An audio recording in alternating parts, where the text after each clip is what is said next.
The fallout from the raid that killed Osama bin Laden, of course, has raised serious new questions about the future of U.S. relations with Pakistan. We just heard Juan Zarate talk about that. Joining us now to discuss that further is Reza Aslan, the Middle East expert and founder of AslanMedia.com. Reza, good morning to you. Good morning. This relationship was on shaky ground to begin with. When you look at it, what has transpired the past week, is it a relationship that can be repaired? I think it can be repaired. It must be repaired. Let's be serious. I mean, whatever we think about Pakistan, it is really at the center of our war on terror strategy, our strategy against both al-Qaeda and the Taliban.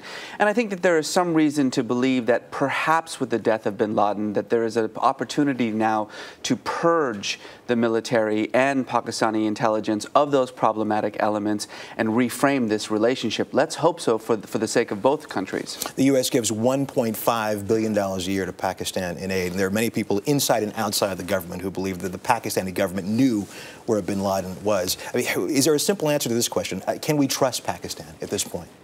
No, I don't think that we can trust Pakistan because the military and the intelligence apparatus is focused clearly on its own national security concerns, and at this point it still believes that fostering relations with these problematic elements in Pakistani society is vital to its security interests with regard to Afghanistan, with regard to India.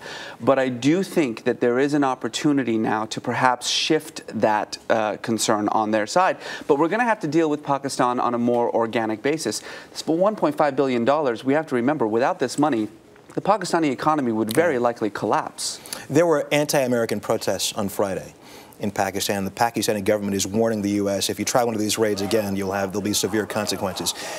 If you're the United States government, are you concerned about that as we go after more terrorist leaders inside Pakistan? Well, look, obviously now this is going to be the center of our war on terror, right? I mean, Pakistan is where the problem lies, and in many cases. So I think the situation with the Pakistani political establishment is that they're caught between a rock and a hard place.